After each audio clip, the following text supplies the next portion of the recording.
Hello ಎಲ್ರಿಗೂ ನಮಸ್ಕಾರ. ನನ್ನ ಹೊಸ ವ್ಲಾಗಿಗೆ ನಿಮ್ಮೆಲ್ರಿಗೂ ಸ್ವಾಗತ. ಇವತ್ತಿನ ಈ ವ್ಲಾಗ್ ಶುರುವಾಗಿರೋದು ಬಂದು ಒಂದು ಸಡನ್ನಾಗಿ ಈವೆಂಟ್ ಬುಕ್ ಆಗಿತ್ತು ನಮ್ಮ ಕುಣಿಗಲಲ್ಲೇ. ಸೊ ಹಾಗಾಗಿ ಅವರು 2:30 ಕಾಲ್ ಮಾಡಿ 5 ಅಷ್ಟರಲ್ಲಿ ರೆಡಿ ಇರಬೇಕು ಅಂತ ಕೇಳಿದ್ರು. ಸರಿ ಆಯಿತು ಅಂತ ಹೇಳ್ಬಿಟ್ಟು ನಾನು ನನ್ನ ತಮ್ಮ ಮನೆಯಲ್ಲೇ ಫ್ರೀ ಆಗಿದ್ವಿ. ಸೊ ಹಾಗಾಗಿ ಬುಕ್ ಮಾಡ್ಕೊಂಡ್ವಿ. ಏನೇನು ಐಟಮ್ಸ್ ಬೇಕು ಎಲ್ಲನೂ ಕೂಡ ಡೀಟೇಲ್ಸ್ನ ಕ್ಲೈಂಟ್ಸಿಂದ ತೊಗೊಂಡು ಎಲ್ಲನೂ ಕೂಡ ಎತ್ಕೊಂಡು ಬೈಕಲ್ಲೇ ಬಂದ್ವಿ.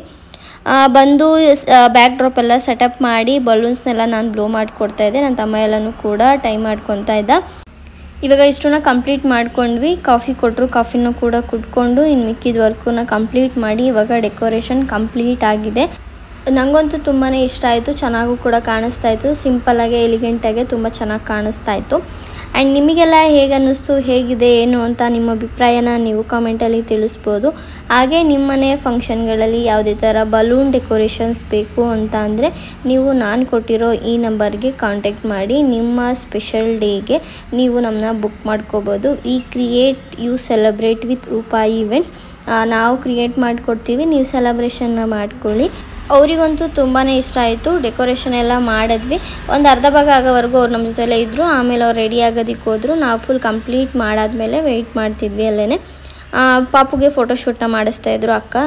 ಇವರ ಮದುವೆಯಲ್ಲಿ ನಾನ್ ಬ್ರೈಡಲ್ಸ್ಗೆಲ್ಲ ಮೆಹಂದಿ ಹಾಕಕ್ಕೆ ಇವ್ರ ಮನೆಗೆ ಬಂದಿದೆ. ಹಂಗಾಗಿ ಅಕ್ಕಗೆ ಪರಿಚಯ. ಆ್ಯಂಡ್ ಇವಾಗ ಮಗುಗೆ ಸೆಲೆಬ್ರೇಷನ್ನು ಕೂಡ ಮಾಡ್ತಾಯಿದ್ದಾರೆ. 1-6 ಅಷ್ಟರಲ್ಲಿ ಎಲ್ಲ ಫ್ರೆಂಡ್ಸ್ ಆ್ಯಂಡ್ ರಿಲೇಟಿವ್ಸ್ ಸಿಂಪಲಾಗಿ ಸಡನ್ನಾಗಿ ಪ್ಲ್ಯಾನ್ ಮಾಡಿ ಅವರು ಕೂಡ ಸಡನ್ನಾಗಿ ಬುಕ್ ಮಾಡಿಕೊಂಡು ಸಡನ್ನಾಗಿ ಎಲ್ಲನೂ ಕೂಡ ಪ್ರಿಪ್ರೇಷನ್ನ ಮಾಡಿಕೊಂಡು ಪಾಪು ಬರ್ಡೇ ಸೆಲೆಬ್ರೇಷನ್ ಮಾಡಿಕೊಟ್ರು. ಇವರು ತನು ಅಕ್ಕ ಅಂತ ಹೇಳ್ಬಿಟ್ಟು ಇವರು ನನ್ನ ವ್ಲಾಗ್ಸ್ ಎಲ್ಲ ನೋಡ್ತಿರ್ತಾರಂತೆ. ಅಕ್ಕನೂ ಕೂಡ ವ್ಲಾಗ್ಸ್ ಎಲ್ಲ ನೋಡ್ತಾ ಇರ್ತೀನಿ, ನಿನ್ನ ಮಗ ಎಲ್ಲ ಚೆನ್ನಾಗಿದ್ದಾನ ಅಂತೆಲ್ಲ ಮಾತಾಡ್ಸಿದ್ರು. ತುಂಬ ಚೆನ್ನಾಗಿ ಕೂಡ ನಮ್ಮನ್ನು ಟ್ರೀಟ್ ಮಾಡಿದ್ರು. ಆ್ಯಂಡ್ ಫುಲ್ ಡೆಕೋರೇಷನ್ ಈ ರೀತಿಯಾಗಿತ್ತು. ಸೆಲೆಬ್ರೇಷನ್ ಎಲ್ಲ ಮುಗಿಸ್ಕೊಂಡು ಅಕ್ಕ ಅಲ್ಲೇ ಕೇಕು ಮತ್ತು ವೆಜ್ ಪಪ್ಸ್ ಎಲ್ಲ ಚಿಪ್ಸ್ ಎಲ್ಲ ಕೊಟ್ಟರು. ಜ್ಯೂಸ್ ಎಲ್ಲ ಕುಡ್ಕೊಂಡು ಅಲ್ಲೇ ಇದು. ಆಮೇಲೆ ಅವ್ರದ್ದು ಸೆಲೆಬ್ರೇಷನ್ ಎಲ್ಲನೂ ಕೂಡ ಮುಗೀತು. ಬಾಲ್ಕನಿಯಲ್ಲೇನೋ ಲೈಟು ಹೊಡೆದೋಗಿತ್ತು ಅಂತ ಹೇಳ್ಬಿಟ್ಟು ಲೈಟಿಂಗ್ಸ್ ಇರಲಿಲ್ಲ. ಸೊ ನಾವು ಹಾಕಿದ್ದು ಲೈಟಿನಲ್ಲೇ ಎಲ್ಲನೂ ಕೂಡ ರಿಮೂವ್ನ ಮಾಡ್ಕೊತಾ ಇದ್ವಿ. ಸೆಲೆಬ್ರೇಷನ್ ಕೂಡ ಅವರು ಬೇಗನೆ ಮುಗಿಸ್ಕೊಟ್ರು. ಸೊ ಹಂಗಾಗಿ ಅಲ್ಲೇ ವೆಯ್ಟ್ ಮಾಡಿದ್ಬಿಟ್ಟು ಎಲ್ಲ ರಿಮೂವ್ ಮಾಡಿಕೊಂಡು ಪ್ರಾಪರ್ಟೀಸ್ ಕೂಡ ಬಿಚ್ಕೊಂಡು ಒಟ್ಟಿಗೆ ಹೊರಟ್ವಿ. ನಾನು ನನ್ನ ತಮ್ಮ ಇಬ್ಬರೂ ಕೂಡ ಒಂದು 7-7:30 ಅಷ್ಟರಲ್ಲೆಲ್ಲ ಮನೆಗೆ ಹೋಗಿ ರೀಚ್ ಆದ್ವಿ. ಇಲ್ಲಿ ಎಷ್ಟು ತೋರಿಸ್ತೀವಿ ಅಷ್ಟೇ ಈಸಿಯಾಗಿರಲ್ಲ ವರ್ಕು. ಅದ್ರ ಜೊತೆಗೆ ಕಷ್ಟ ಕೂಡ ಪಟ್ಟಿರ್ತೀವಿ, ಕಷ್ಟ ಕೂಡ ಇರುತ್ತೆ. ಅದನ್ನೆಲ್ಲನೂ ಕೂಡ ಪ್ರತಿಯೊಂದೂ ತೋರ್ಸೋಕ್ಕಾಗಿರಲ್ಲ ಅಷ್ಟೇ. ಮನೆಗೆ ಬಂದು ಎನ್ನ ಪೌಡರ್ನ ಮಿಕ್ಸ್ ಮಾಡಿ ಡೈರಿಲೇಸ್ಗೆ ಇಟ್ಟು ಇವತ್ತಿನ ವ್ಲಾಗ್ನ ಇಲ್ಲಿಗೆ ಸ್ಟಾಪ್ ಮಾಡಿ ಮಲ್ಕೊಂಡೆ. ಮಾರ್ನಿಂಗ್ ಎದ್ದು ನನ್ನ ಡೈಲಿ ರೊಟೀನ್ನ ಶುರು ಮಾಡಿಕೊಂಡೆ.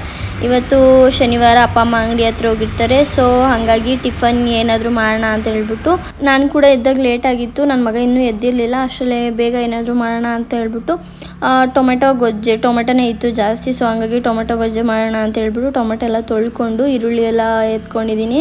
ಕಟ್ ಮಾಡಿಕೊಂಡು ಟೊಮೆಟೊ ರೆಸಿಪಿ ಎಲ್ಲ ಏನೂ ತೋರಿಸ್ಲಿಲ್ಲ. ಅದನ್ನು ಅನ್ನಕ್ಕೆ ಇಟ್ಬಿಟ್ಟು ರೈಸಿಗೆ ಇನ್ನು ಮಿಕ್ಕಿದ ಕೆಲಸನೂ ಕೂಡ ಹಂಗೇ ಜೊತೆಯಲ್ಲೇ ಟೊಮೆಟೊ ಗೊಜ್ಜು ಕೂಡ ಮಾಡಿಕೊಂಡೆ.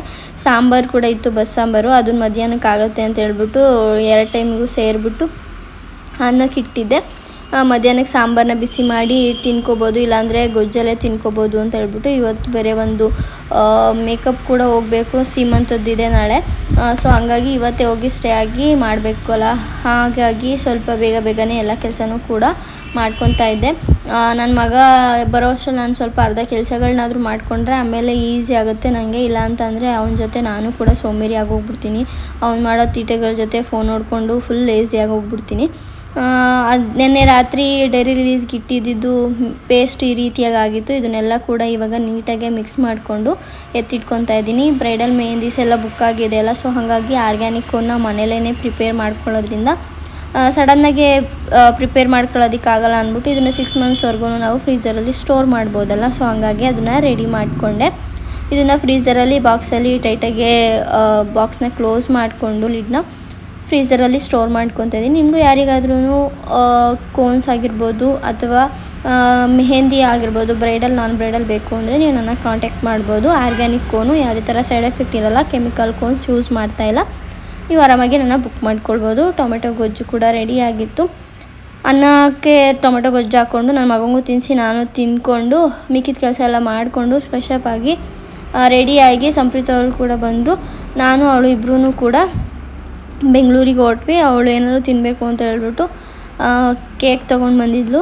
ಅದನ್ನೇ ಬಸ್ಸಲ್ಲಿ ತಿಂದ್ಕೊಂಡು ಹೊರಟು ನಾಗಸಂದ್ರದಲ್ಲಿ ಇಳ್ಕೊಂಡು ಅಲ್ಲಿಂದ ಅವ್ರ ತಂಗಿ ಮನೆಗೆ ಹೋಗಿ ಅಲ್ಲಿ ನಮ್ಮದು ಕಿಟ್ ಎಲ್ಲ ಏನಿದೆ ಅದನ್ನೆಲ್ಲನೂ ಕೂಡ ಇಟ್ಬಿಟ್ಟು ಹಾಸ್ಪಿಟಲ್ಗೆ ಹೋಗಬೇಕಾಗಿತ್ತು. ಸೊ ಹಾಗಾಗಿ ಅವ್ರ ಮನೆಗೆ ಬಂದು ಕಿಟ್ ಎಲ್ಲನೂ ಕೂಡ ಇಟ್ಬಿಟ್ಟು ನಾವು ಮೆಟ್ರೋದಲ್ಲಿ JP ನಗರ್ಗೆ ಹೋಗಿ ಅಲ್ಲಿಂದ ಆಟೋ ಬುಕ್ ಮಾಡಿಕೊಂಡು ಡಾಕ್ಟರ್ ಶಾಪಿಗೆ ಹೋದ್ವಿ. 7ಗೆ ಅಪಾಯಿಂಟ್ಮೆಂಟ್ನ ತೊಗೊಂಡಿದ್ದು, ಬಟ್ ನಾವು ಹೋಗೋಷ್ಟರಲ್ಲಿ 8 ಆಗಿತ್ತು.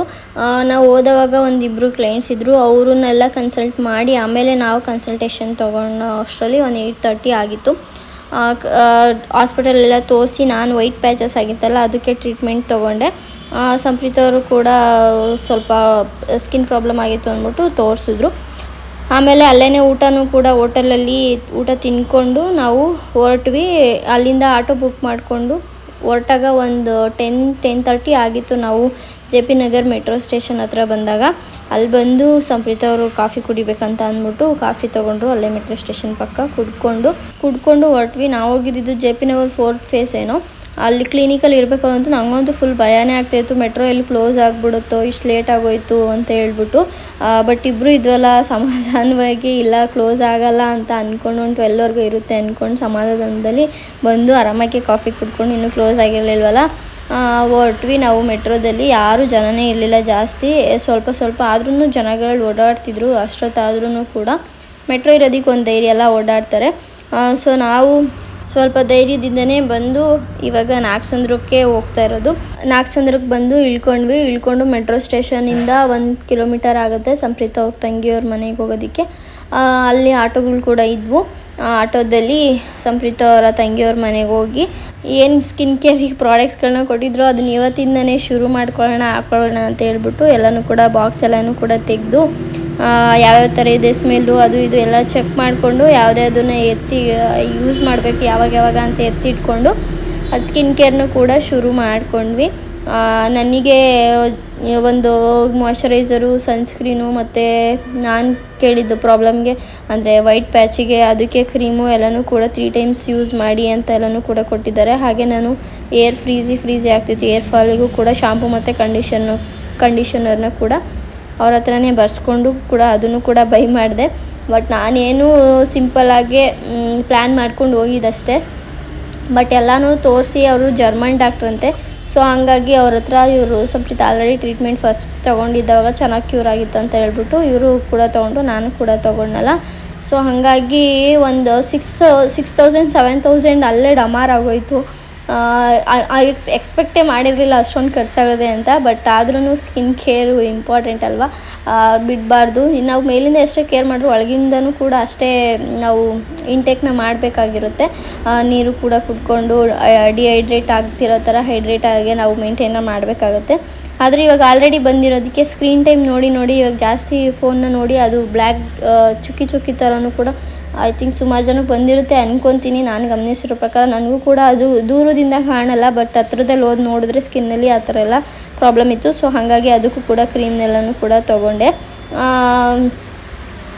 ಇವಾಗ ನೋಡೋಣ, ಒಂದು 2 months ಯೂಸ್ ಮಾಡಿ ಆಮೇಲೆ ಮತ್ತೆ ಕನ್ಸಲ್ಟ್ ಮಾಡೋದಕ್ಕೆ ಕೇಳಿದ್ದಾರೆ. ಅಲ್ಲಿ ತನಕ ಹೆಂಗಾಗುತ್ತೆ ಏನು ಅದನ್ನು ಕೇರ್ ಮಾಡಿಕೊಂಡು ಸ್ವಲ್ಪ ನೋಡೋಣ ಅಂತ ಹೇಳ್ಬಿಟ್ಟು ಇವತ್ತಿಂದನೇ ಶುರು ಮಾಡ್ಕೊಂಡಿದ್ದೀವಿ. ಆ್ಯಂಡ್ ಬ್ಲ್ಯಾಕ್ ಡಾಟಿಗೆ ಒಂದು ಕ್ರೀಮು ಮತ್ತು ಅದು ವೈಟ್ ಪ್ಯಾಚಿಗೆ ಒಂದು ಆ ಥರ ಎಲ್ಲನೂ ಕೂಡ ಸಜೆಸ್ಟ್ ಮಾಡಿದರು. ಡಾಕ್ಟ್ರು ಕೂಡ ತುಂಬಾ ಫ್ರೆಂಡ್ಲಿಯಾಗಿ ತುಂಬ ಚೆನ್ನಾಗಿ ಟ್ರೀಟ್ ಮಾಡಿದ್ರು. ತುಂಬ ಚೆನ್ನಾಗಿ ಮಾತಾಡಿಸ್ಕೊಂಡು ಕ್ಯಾಶುಯಲಾಗಿ ಎಷ್ಟು ಚೆನ್ನಾಗಿ ಹೆಂಗಿರಬೇಕು ಹೆಂಗೆ ತಿನ್ನಬೇಕು ಅದನ್ನೆಲ್ಲನೂ ಕೂಡ ಎಕ್ಸ್ಪ್ಲೇನ್ ಮಾಡಿದ್ರು. ಏರಿಗೆಲ್ಲನೂ ಕೂಡ ಏರ್ ಗ್ರೋತ್ ಆಗಿರ್ಬೋದು, ಫ್ರೀಸ್ ಈ ಥರ ಎಲ್ಲ ಆಗಬಾರ್ದು ಅಂತಂದರೆ ತರಕಾರಿ ಹಣ್ಣುಗಳು ಎಲ್ಲನೂ ಚೆನ್ನಾಗಿ ತಿಂದು ಮತ್ತು ಪಂಪ್ಕಿನ್ ಸೀಡ್ಸ್ನ ಜಾಸ್ತಿ ತಿಂದರೆ ಚೆನ್ನಾಗಿ ಹೆಲ್ದಿಯಾಗಿರುತ್ತೆ ಹೇರು ಅಂತಲೂ ಕೂಡ ಸಜೆಸ್ಟ್ನ ಮಾಡಿದ್ರು. ನಿಮಗೂ ಯಾರಿಗಾದ್ರೂ ಈ ಥರ ಪ್ರಾಬ್ಲಮ್ ಇದ್ದರೆ ನೀವು ಕೂಡ ಟ್ರೈ ಮಾಡಿ ನೋಡೋಣ, ಪಂಪ್ಕಿನ್ ಸೀಡ್ಸ್ನ ತಿನ್ನಿ. ಆ್ಯಂಡ್ ಇಷ್ಟು ಪ್ರಾಡಕ್ಟ್ಸು ನನ್ನ ಸ್ಕಿನ್ ಕೇರಲ್ಲಿ ಈ ಸರಿ ಏರ್ ಕೇರಲ್ಲಿ ಇದು ಆ್ಯಡ್ ಆನ್ ಆಗಿದೆ. ಇದನ್ನೆಲ್ಲ ಕೂಡ ಯೂಸ್ ಮಾಡೋಣ ಮುಂದೆ. ಆ್ಯಂಡ್ ಈ ರೀತಿಯಾಗಿದೆ ನನ್ನ ಸ್ಕಿನ್ನು. ಈಗ ಸದ್ಯಕ್ಕೆ ಯೂಸ್ ಮಾಡಿದ್ಮೇಲೆ ಹೆಂಗಿರುತ್ತೆ ನೋಡೋಣ. ಯೂಸ್ ಮಾಡ್ಕೊಂಡು ಮಲ್ಕೊಂಡ್ವಿ, ಊಟ ಏನಲ್ಲೇ ಮಾಡ್ಕೊಂಬಂದಿದ್ವಲ್ಲ. ಆಮೇಲೆ ಬೆಳಗ್ಗೆ ಎದ್ದು ಮತ್ತು ಅದೇ ಸ್ಕಿನ್ ಕೇರ್ ಪ್ರಾಡಕ್ಟ್ಸ್ಗಳನ್ನೆಲ್ಲ ಯೂಸ್ ಮಾಡಿಕೊಂಡು ಮೇಕಪ್ಪಿಗೆ ಅಂತ ಹೇಳ್ಬಿಟ್ಟು ನಾಗಸಂದ್ರದಿಂದ ಒಂದು 14-15 ಕಿಲೋಮೀಟರ್ ಇತ್ತು ಮಾಕ್ಲಿಯಿಂದ ಒಳಗಡೆ ಆ ಲೊಕೇಶನ್ ಇದ್ದಿದ್ದು. ಆಟೋ ಬುಕ್ ಮಾಡಿಕೊಂಡು ಹೊರಟ್ವಿ. ಆಟೋ ಒಂದು 250-260 ತೊಗೊಂಡ್ರು. ಇನ್ನೊಂದು 7 minutes ಇದೆ. ಅವರಿಗೆ ಒಂದು 11:30 ಅಷ್ಟರಲ್ಲಿ ರೆಡಿ ಆಗಿರಬೇಕು. ಸೊ ಹಾಗಾಗಿ ನಾವು ಬಂದು ರೀಚ್ ಆದಾಗ 8 o'clock ಆಗಿತ್ತು. ಅವ್ರು ಸ್ನಾನಕ್ಕೆ ಹೋಗಿದ್ರು. ಒಂದು ಸ್ವಲ್ಪ ಹೊತ್ತು ಕೂತ್ಕೊಂಡು ವೆಯ್ಟ್ ಮಾಡಿದ್ವಿ. ಆಮೇಲೆ ಅವ್ರು ಬಂದು ಕಾಫಿ ಮಾಡಿಕೊಟ್ರು. ಕಾಫಿನ ಕುಡ್ಕೊಂಡು ಇವಾಗ ವರ್ಕ್ನ ಶುರು ಮಾಡಬೇಕು. ಪಾಪ ಅವರು ನಿಧಾನಕ್ಕೆ ಸ್ಟಾರ್ಟ್ ಮಾಡಿ ಕಾಫಿ ಕುಡಿ ತಿಂಡಿ ತಿನ್ನಿ ಅಂತ ಹೇಳ್ಬಿಟ್ಟು ಚೆನ್ನಾಗೇ ಟ್ರೀಟ್ ಮಾಡಿ ಚೆನ್ನಾಗಿ ಕೇರ್ ಮಾಡಿದ್ರು ನಮ್ಮನ್ನು. ಆಮೇಲೆ ಎಲ್ಲನೂ ಕೂಡ ಐಟಮ್ಸ್ನೆಲ್ಲ ರೆಡಿ ಮಾಡಿ ಇಟ್ಕೊಂಡಿದ್ವಿ. ಟಿಫನ್ ಕೂಡ ಹಾಕೊಂಬಂದು ಕೊಟ್ಟರು. ನಾನು ಮತ್ತು ಸಂಪ್ರೀತ ಇಬ್ಬರೂ ಕೂಡ ಎಲ್ಲನೂ ಅರೇಂಜ್ ಮಾಡ್ಕೊಂಡಿದ್ವಿ. ಹಂಗೇ ಟಿಫನ್ ಮಾಡಿಬಿಟ್ಟು ಅವರೂ ಅಷ್ಟರಲ್ಲಿ ಟಿಫನ್ ತಿನ್ಕೊಂಡು ಬರ್ತೀವಿ, ಒಟ್ಟಿಗೆ ಸ್ಟಾರ್ಟ್ ಮಾಡಿ ಅಂತ ಹೇಳಿದ್ರು. ಸೊ ಹಾಗಾಗಿ ನಾವು ಟಿಫನ್ ಎಲ್ಲ ತಿನ್ಕೊಂಡು ಅವರು ಬಂದು ಬ್ಲೌಸು ಪೆಟಿಕೋಟ್ ಎಲ್ಲ ಹಾಕ್ಕೊಳ್ಳೋ ಅಷ್ಟರಲ್ಲಿ ಒಂದು 8:39 ಆಗೇ ಹೋಯಿತು ಟೈಮು. ಆಮೇಲೆ ಅವರಿಗೆ ರೆಡಿ ಮಾಡಿಕೊಟ್ವಿ. ಈ ಫುಲ್ಲು ಪಾಪ ಅವರಿಗೆ ನೆಕ್ಕೆಲ್ಲ ಫುಲ್ ಬ್ಲ್ಯಾಕಾಗಿ ಹೋಗ್ಬಿಟ್ಟಿತ್ತು. ಒಬ್ಬೊಬ್ರಿಗೆ ಒಂದೊಂಥರ ಹಾರ್ಮೋನಲ್ ಚೇಂಜಸ್ ಆಗಿ ಆ ಥರ ಆಗುತ್ತೆ. ಆ್ಯಂಡ್ ಅವ್ರಿಗೆ ಒಂದು ಸ್ವಲ್ಪ ಬ್ರೈಟಾಗಿ ಬೇಕು ಅಂತ ಕೇಳಿದರು ಮೇಕಪ್ಪು. ಆದರೂ ನಾನು ನೆಕ್ಕಿಗೆ ಅಷ್ಟು ಸುಮಾರು ಕವರ್ ಮಾಡಿದ್ದೆ. ಡೈರೆಕ್ಟಾಗೆ ಕರೆಕ್ಟಾಗಿ ಕವರ್ ಆಗಿತ್ತು. ಆ್ಯಂಡ್ ಈ ರೀತಿಯಾಗಿ ಹೇರ್ ಸ್ಟೈಲ್ನು ಕೂಡ ಅವರು ಕಳಿಸಿದ್ರು. ಈ ರೀತಿಯಾಗಿ ಹೇರ್ ಸ್ಟೈಲ್ನು ಕೂಡ ಹಾಕ್ಕೊಟ್ಟು ಮೇಕಪ್ಪು ಸ್ಯಾರಿ ಎಲ್ಲನೂ ಕೂಡ ಕಂಪ್ಲೀಟಾಗಿ ಆದಮೇಲೆ ಈ ರೀತಿಯಾಗಿ ನಮ್ಮ ಮಾಮ್ ಟು ಬಿ ರೆಡಿ ಆಗಿದ್ದಾರೆ. ಹೇಗೆ ಕಾಣಿಸ್ತದೆ ಏನು ಅಂತ ಹೇಳ್ಬಿಟ್ಟು ನೀವು ನಿಮ್ಮ ಅಭಿಪ್ರಾಯನ ತಿಳಿಸ್ಬೋದು. ಆ್ಯಂಡ್ ಅವರ ತಂಗಿಗೂ ಕೂಡ ಇತ್ತು, ಅವರಿಗೂ ನಾನ್ ಬ್ರೈಡಲ್ ಮೇಕಪ್ ಇತ್ತು, ಅವರಿಗೂ ಕೂಡ ರೆಡಿ ಮಾಡಿಕೊಟ್ವಿ. ಅವರು ಜ್ಯುವೆಲ್ಸ್ ಎಲ್ಲ ಹಾಕ್ಕೊಂಡು ರೆಡಿಯಾಗಿ ಕೊಟ್ಟರು. ಆ್ಯಂಡ್ ಅವರ ನಾದಿನಿಯವರಿಗೂ ಕೂಡ ಇತ್ತು, ಅವರಿಗೂ ಕೂಡ ರೆಡಿ ಮಾಡಿ ಕಳಿಸಿದ್ವಿ. ಮತ್ತು ಅವರ ಅಮ್ಮಗೂ ಕೂಡ ಸಿಂಪಲ್ಲಾಗಿ ಹೇರ್ ಸ್ಟೈಲು ಮತ್ತು ಮೇಕಪ್ ಇತ್ತು, ಅವ್ರಿಗೆ ಕೂಡ ಇವಾಗ ರೆಡಿ ಮಾಡಿಕೊಡ್ತಾ ಇದ್ದೀವಿ. ಇವತ್ತು ನಮ್ಮೂರಲ್ಲಿ ಹಬ್ಬ ಕೂಡ ಇದೆ, ನಾಗರು. ಸೊ ಹಾಗಾಗಿ ಹೋಗಬೇಕು.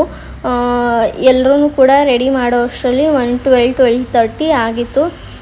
3 ಜನ ಮತ್ತು ಮಾಮ್ ಟು ಬಿ ಎಲ್ಲರೂ ಕೂಡ ಶಿಲ್ಪ ಅಂತ ಹೇಳ್ಬಿಟ್ಟು ಅವ್ರ ನೇಮು, ಅವರು ಕೂಡ ತುಂಬಾ ಚೆನ್ನಾಗೇ ಟ್ರೀಟ್ ಮಾಡಿದ್ರು ನಮ್ಮನ್ನು. ಆ್ಯಂಡ್ ಎಲ್ಲರೂ ರೆಡಿ ಮಾಡಿ ಈಚೆ ಬಂದ ಮೇಲೆ ಊಟ ಮಾಡ್ಕೊಂಡು ಹೋಗಿ ಅಂತ ಹೇಳ್ಬಿಟ್ಟು ಊಟ ಮಾಡೋ ತನಕ ಬಿಡಲಿಲ್ಲ. ಊಟ ಮಾಡಿಕೊಂಡೇ ಹೋಗೋಣ ಅಂತ ಹೇಳ್ಬಿಟ್ಟು ಊಟ ಮಾಡೋದಕ್ಕೂ ಕೂಡ ಕೂತ್ಕೊಂಡ್ವಿ. ಸೆಲೆಬ್ರೇಷನ್ ಕೂಡ ತುಂಬಾ ಚೆನ್ನಾಗಿ ಆಗ್ತಾಯಿತ್ತು. ಅವ್ರ ಸ್ಕಿನ್ ಕೂಡ ಚೆನ್ನಾಗಿ ಮೇಂಟೈನ್ ಮಾಡ್ಕೊಂಡಿದ್ರು ಮೇಕಪ್ ಆದಮೇಲೆ. ಆ್ಯಂಡ್ ಇನ್ನೊಬ್ಬರು ನೀವು ರೀಲ್ಸ್ ಮಾಡ್ತೀರಾ ಅಲ್ವಾ ಅಂತ ಹೇಳ್ಬಿಟ್ಟು ಇವರು ನನ್ನನ್ನು ಮಾತಾಡಿಸಿ ಅವರು ಫೋಟೋ ವೀಡಿಯೋಸ್ ಎಲ್ಲ ತೆಕ್ಕೊಂಡ್ರು. ಆಮೇಲೆ ಅಲ್ಲಿಂದ ಬ್ಯಾಗೆಲ್ಲನೂ ಎತ್ಕೊಂಡು ಪ್ಯಾಕ್ ಮಾಡಿ ಅವರೇ ಕಾರಲ್ಲಿ ಪಾಪ ಮೇನ್ ರೋಡ್ವರೆಗೂ ಬಿಟ್ಕೊಡ್ತೀನಿ ಅಂತ ಹೇಳ್ಬಿಟ್ಟು ಬಿಟ್ಕೊಟ್ರು. ಕೇಳಿದ್ವಿ ನಾವು ಬಿಟ್ಕೊಡ್ತೀವಿ ಆಯಿತು ಅಂತ ಹೇಳ್ಬಿಟ್ಟು ಬಿಟ್ಕೊಟ್ರು. ಪಾಪ ಬಂದು ಅಲ್ಲಿ ಸೌತೆಕಾಯಿ ತೊಗೊಂಡು ತಿಂದ್ಕೊಂಡು ಸಂಪ್ರೀತ ಅವರ ಅಕ್ಕ ಕೂಡ ಅವ್ರ ಊರಿಗೆ ಇವತ್ತು ಊರಿಗೆ ಹಬ್ಬ ಇತ್ತು ಅಂತ ಹೇಳ್ಬಿಟ್ಟು ಅವರು ಹೋಗ್ತಾಯಿದ್ರು. ಅವ್ರ ಜೊತೆನೇ ಹೋಗೋಣ ಅಂತ ಹೇಳ್ಬಿಟ್ಟು ಅವರು ಆನ್ ದ ವೇ ಹೋಗ್ಬೇಕಾರೆ ಯಶವಂತಪುರಿಂದ ಬಂದು ನಮ್ಮನ್ನು ಮಾಕ್ಳಿಯಲ್ಲಿ ಪಿಕ್ ಮಾಡಿಕೊಂಡು ಅವ್ರ ಕಾರಲ್ಲಿ ಕರ್ಕೊಂಡು ಹೋದರು. ಫುಲ್ಲು ನಿದ್ದೆನೇ ಇಲ್ಲ. ರಾತ್ರಿ ಮಾತಾಡ್ಕೊಂಡು 12 ಗಂಟೆ 1 ಗಂಟೆ ತನಕ ಫೋನ್ ನೋಡ್ಕೊಂಡು ಕೂತ್ಕೊಂಡಿದ್ವಿ. ಆಮೇಲೆ ಬೆಳಗ್ಗೆ ಒಂದು 6 ಗಂಟೆಗೆ ಎದ್ದು ಮೇಕಪ್ಗೆ ಹೋಗಿದ್ವಿ, ನಿದ್ದೆನೇ ಇರಲಿಲ್ಲ. ಆಮೇಲೆ ಮನೆಗೆ ಬಂದು ಅಮ್ಮಗೆ ಸ್ವಲ್ಪ ಪಾತ್ರೆ ಗೀತೆ ತೊಳ್ಕೊಟ್ಟು ಒಂದು ಸ್ವಲ್ಪ ಸಣ್ಣ ಪುಟ್ಟ ಕೆಲಸ ಮಾಡಿಕೊಟ್ಟೆ. ಅಮ್ಮ ಉಪವಾಸ ಬೇರೆ ಇದ್ರು ನಾಗರು ಮಾಡೋಕ್ಕೆ. ಆಮೇಲೆ ನಾನು ಮಗನ ಕರ್ಕೊಂಡು ನಾನು ಮೇಲ್ಗಡೆ ಹೋಗಿ ಮಲ್ಕೊಂಬಿಟ್ಟಿದ್ದೀನಿ. 7 ಆಗಿತ್ತು, ಅವಾಗ ಎದ್ದಿದ್ದೀನಿ. ಅಷ್ಟರಲ್ಲಿ ಅಮ್ಮವ್ರು ಹೋಗಿ ಎಲ್ಲ ಪೂಜೆ ಎಲ್ಲ ಮಾಡ್ಕೊಂಡು ಬಂದಿದ್ದರು. ಊಟ ಎಲ್ಲನೂ ಕೂಡ ಮಾಡಿಕೊಂಡು ಜಾನು ನನಗೆ ಸ್ವಲ್ಪ ಹೊತ್ತು ವಾಕಿಂಗ್ ಕರ್ಕೊಂಡು ಹೋಗೋಣ ಅಂತೇಳ್ಬಿಟ್ಟು ಆಚೆ ಕರ್ಕೊಂಡೋಗಿದ್ದೆ. ಅಪ್ಪನೂ ಕೂಡ ನಾನು ಬರ್ತೀನಿ ಅಂದ್ಬಿಟ್ಟು ಸೈಕಲ್ ತಗೊಂಡು ಬಂದ. ಅವನು ಕೂಡ ಸೈಕಲ್ ತುಂಡ್ಕೊಂಡು ನಾನು ಜಾನು ವಾಕಿಂಗ್ ಮಾಡಿಸ್ತಾಯಿದ್ದೆ. ಅವನು ಸೈಕಲ್ ಇವಾಗ ಒಂದು ಕಾಲಲ್ಲಿ ತುಣಿತಾ ಇದೆ, ಇವಾಗ 2 ಪೆಡಲನ್ನು ಕೂಡ ಹಾಕೊಂಡು ತುಂಡ್ಕೊಂಡು ಇವಾಗ ರೂಢಿಯಾಗಿದ್ದಾನೆ. ನಾನು ಮುಂಚೆನೇ ಸೈಕಲ್ ತಂದು ಕೊಟ್ಬಿಟ್ಟು ಅವನಿಗೆ ತಪ್ಪು ಮಾಡಿದೆ. ಇವಾಗ ನೀಟಾಗಿ ಕಲಿತಿದ್ದಾನೆ. ಆಗ ಆಲ್ರೆಡಿ ಅದನ್ನು ಗುಜ್ರಿ ಸೈಕಲ್ ಥರ ಮಾಡಾಕ್ಬಿಟ್ಟಿದ್ದ.